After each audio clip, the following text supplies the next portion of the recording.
Number one news channel news 18 India और मैं हूं आपके साथ अंकिता दुबे और इस वक्त हम मौजूद हैं दिल्ली में शाहीन बाग के पीएफआई हेडक्वार्टर्स के सामने। देखिए यहां से वो रास्ता जाता है दरअसल और उसके बाद ऊपर फर्स्ट फ्लोर पर जाकर वो ऑफिस था जिसको सील कर दिया गया है। एनआईए की सील वहां पर लगी हुई है, लेकिन अगर बाहरी आप रास्ता देखें तो ये जो शटर आप देख पा रहे हैं इसे पूरी तरीके से बंद कर दिया गया है। दरअसल केंद्र सरकार की ओर से बड़ी कार्रवाई करते हुए गैर कानूनी गतिविधियों में संलिप्त पीएफआई यानी कि पॉपुलर फ्रंट ऑफ इंडिया को बैन कर दिया गया है। साथ साथ केंद्रीय गृह मंत्री की ओर से, केंद्रीय गृह मंत्रालय की ओर से साफ तौर पर एक गजट नोटिफिकेशन जारी किया गया है जिसके मुताबिक साफ तौर पर गैर संवैधानिक माना जाएगा। यानी कि साफ है कि अब पीएफआई किसी भी तरह का कार्यक्रम आयोजित नहीं कर सकती, किसी तरह के गतिविधि में शामिल नहीं हो सकती है, साथ साथ सदस्य नहीं जोड़ सकती है, किसी तरह की फंडिंग नहीं मांग सकती है, फंडिंग नहीं जुटा सकती है। तो साफ तौर पर एक तरीके से कड़ाई से लगाम लगने की कसने की कवायद की गई है। हालांकि ये जो फैसला केंद्र की ओर से लिया गया है इसका कई जो मंत्री हैं वो स्वागत भी कर रहे हैं, वहीं कई इसकी भर्त्सना भी कर रहे हैं। और अब आपको बता दें कि एआईएमआईएम के चीफ असदुद्दीन ओवैसी की ओर से भी एक बयान सामने आया जिसमें साफ तौर पर असदुद्दीन ओवैसी की ओर से कहा गया है कि पीएफआई पर बैन का वो समर्थन नहीं करते हैं। ये बड़ी अपडेट आपको न्यूज 18 इंडिया देश के नंबर वन चैनल पर आपको बता रहे हैं कि एआईएमआईएम अध्यक्ष असदुद्दीन ओवैसी की ओर से साफ तौर पर पीएफआई के बैन पर 5 साल के लिए जिस तरीके से पीएफआई पर बैन लगा दिया गया उसकी मुखालफत की गई है और इसे गलत करार दिया है। पीएफआई यानी पॉपुलर फ्रंट ऑफ इंडिया लगातार सवालों के घेरे में रहा है, चाहे कहीं हत्या हो या फिर दंगे भड़काने की साजिश की बात कही जाती रही हो या फिर हिंसा की बात कही जाती रही हो। इसको लेकर पीएफआई का पिछले कई सालों में नाम बहुत आया है और इस पर बैन लगाने की मांग लगातार उठती रही है। और अब इस पर जबकि बैन लग गया है, 5 सालों के लिए बैन लग गया है, साथ साथ जो सहयोगी संगठन है पॉपुलर फ्रंट ऑफ इंडिया के उन पर भी बैन लग गया है। ये बड़ी कार्रवाई, ये बड़ा एक्शन केंद्र सरकार की ओर से देखने को मिल रहा है। ऐसे में असदुद्दीन ओवैसी जो कि एआईएमआईएम के अध्यक्ष हैं उन्होंने इस फैसले की भर्त्सना की है। मैंने हमेशा पीएफआई की जो ये रेडिकल एक्सट्रीम अप्रोच है उसका हमेशा मैं अपोज किया हूँ और करता रहूँगा, चाहे कोई रेडिकल एक्सट्रीम अप्रोच अडॉप्ट करेगा। मगर ये बैन इसलिए हम सपोर्ट नहीं कर सकते क्योंकि चंद इंडिविजुअल अगर कोई क्राइम करते हैं उस बिना पर अगर आप ऑर्गेनाइजेशन को बैन करेंगे, सुप्रीम कोर्ट ने क्या कहा कि mere association with an organization is not enough to convict someone। ये जो ड्रैकोनियन बैन जो लगाया गया है ये मुस्तकबिल के लिए डेंजरस चीज़ है क्योंकि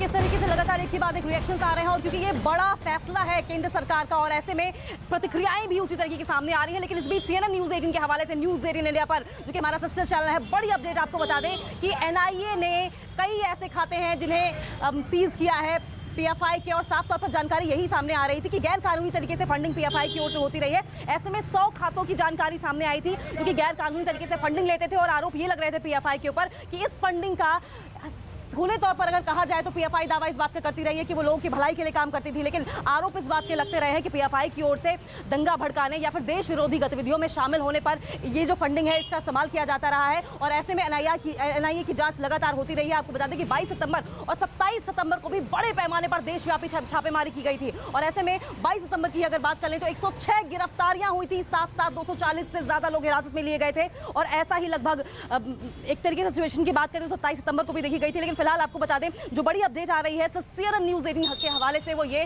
कि अब एनआईए ने पीएफआई के कई ऐसे खाते हैं जिन्हें सीज कर लिया है।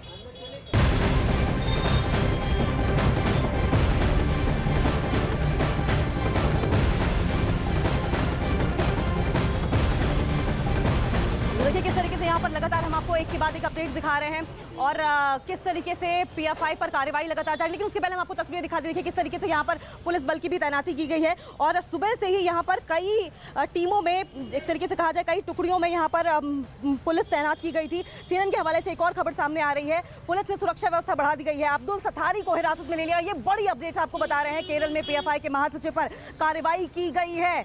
पुलिस ने सुरक्षा व्यवस्था बढ़ाई है। अब्दुल सत्तारी को हिरासत में ले लिया है। केरल में पीएफआई के महासचिव पर कार्रवाई की गई है। लेकिन तस्वीरें लगातार हम आपको दिखा रहे हैं। इस वक्त हम शाहीन बाग में मौजूद है और शाहीन बाग के जो हेडक्वार्टर्स है पीएफआई का, इसको पूरे इंडिया का भी हेडक्वार्टर्स माना जाता है, उसमें ऐसे में आप देख सकते हैं कि इस तरीके से यहाँ पर ताला लगा हुआ है। साफ तौर पर जिस तरीके से अधिसूचना जारी की गई गृह मंत्रालय की ओर से, उसमें यही कहा गया है कि अब पीएफआई का कोई ऑफिस नहीं हो सकता है। लेकिन इस बीच जो बड़ी अपडेट सामने आ रही है वो ये कि अब्दुल सत्तारी को हिरासत में ले लिया गया है और सुरक्षा के पुख्ता इंतजाम कर दिए गए हैं। और न सिर्फ इतना बल्कि पीएफआई के जो तमाम सहयोगी संगठन भी रहे हैं उन पर भी अब कड़ाई से लगाम कसी जाएगी। और सिर्फ इतना ही नहीं बल्कि लगातार इस बात की मांग उठती रही है कि पीएफआई को बैन किया जाए। वजह यह भी रही है कि रेडिकलाइजेशन का आरोप लगता रहा है, युवकों को भड़काने का आरोप लगता रहा है और कई जगहों पर दंगे कराने के भी आरोप लगते रहे हैं। और ऐसे में काफी मांग इस बात की उठाई जा रही थी कि सरकार पीएफआई को बैन करे। अब पीएफआई उन 42 संगठनों में से एक हो गई है जो कि आतंकवादी गतिविधियों में शामिल है और जिसे इंडिया में बैन किया जा चुका है। ऐसे में आपको बता दें कि लगातार कई ऐसे हिंसक जो आपराधिक घटनाएं रही हैं जिनमें पीएफआई का नाम आता रहा है सामने। उसके साथ साथ आप तस्वीरें भी हम आपको दिखाएंगे। देखिए किस तरीके से यहाँ पर सुरक्षा के पुख्ता इंतजाम किए गए हैं। पुलिस बल लगातार यहाँ पर मौजूद है और सूरज चढ़ने के साथ साथ पुलिस की तैनाती यहाँ पर और ज्यादा बढ़ती जा रही है।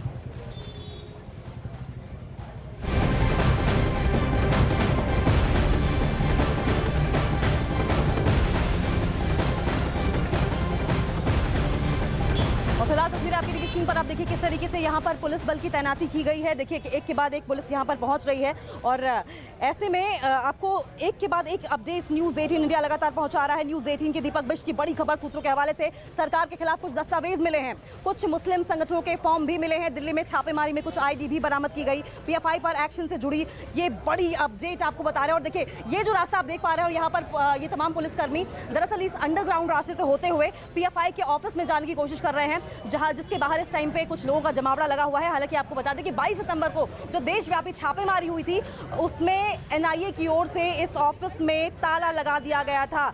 और अब जो बड़ी अपडेट सामने आ रही है वो ये कि केंद्र सरकार की ओर से पीएफआई पर 5 साल के लिए बैन लगा दिया गया है। और न सिर्फ इतना, पीएफआई के अलावा उनके सहयोगी संगठन Rehab India Foundation, Campus Front of India, All India Imam Council, National Council of Human Rights, ये तमाम वो संगठन होंगे जो कि पीएफआई के साथ साथ 5 सालों के लिए बैन कर दिए गए हैं। अब ऐसे में सुरक्षा के मद्देनजर, क्योंकि शाहीन बाग एक सेंसिटिव इलाका माना जाता है, इसके मद्देनजर सुरक्षा मेंटेन रहे, law and order situation maintain रहे, इसको लेकर पीएफआई का ये जो नेशनल हेडक्वार्टर्स है वहां पर सुरक्षा व्यवस्था कड़ी कर दी गई है। साथ साथ यहाँ पर पुलिस पेट्रोलिंग सुबह से ही की जाती रही है, साथ साथ ड्रोन से भी नजर बनाए रखी जा रही है। इस गली की अगर एंड की आप बात करें तो एंड में भी यहाँ पर पुलिस की कई टुकड़ियां तैनात हैं, दूसरे कोने में भी कई टुकड़ियां तैनात हैं। और अभी आप देख सकते हैं किस तरीके से यहाँ अंडरग्राउंड से पीएफआई के ऑफिस के बाहर तुरंत ठीक बाहर पुलिस गई है और यहाँ पर भी आप देख पा रहे होंगे कि पुलिस की कई टुकड़ियां मौजूद हैं। ऐसे में किसी भी तरह की जो